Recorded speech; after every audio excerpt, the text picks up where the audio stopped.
ওনার ব্রেনের যে অবস্থা হচ্ছে, ডান দিকে কানের দিক থেকে গুলি লেগে বাম দিক দিয়ে বের হয়ে গেছে এবং বুলেট ইঞ্জুরির ক্রাইটেরিয়া মানে এটার ধরন হলে যে দিক দিয়ে ঢোকে সেটা ছোট, কিন্তু বের হয়ে যাওয়ার সময় বড় ইঞ্জুরি হয়, সেটা হয়েছে। এখানে যখন আসে এবং ডাক্তাররা যখন রিসিভ করে ওই সময় তার অবস্থা বেশি খারাপ ছিল, একবার কার্ডিয়াক অ্যারেস্ট হয়ে গিয়েছিল।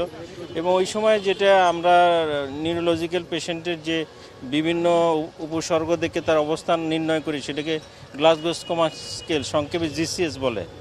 এটা তখন 3 ছিল। 3 অ্যাকচুয়ালি একদম সর্বনিম্ন, 3 থেকে 15 ধরেন। তো সেখান থেকে ডাক্তাররা তাকে ইন্টিউবেট করেছে, করে মোটামুটি অবস্থার উন্নতি হয়েছে এবং এখন আর্টিফিশিয়াল ভেন্টিলেশনে উনি আছেন। আসলে বুলেটের তেমন কোনো অংশ পাওয়া যায়নি, কিছু বাইরের লেয়ার পাওয়া গেছে।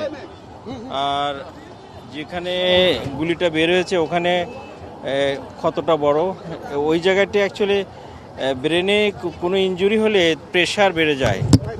তো এই জন্য মাথার যে খুলি এটা কেটে কিছুটা প্রেশার রিলিজ করা হয়।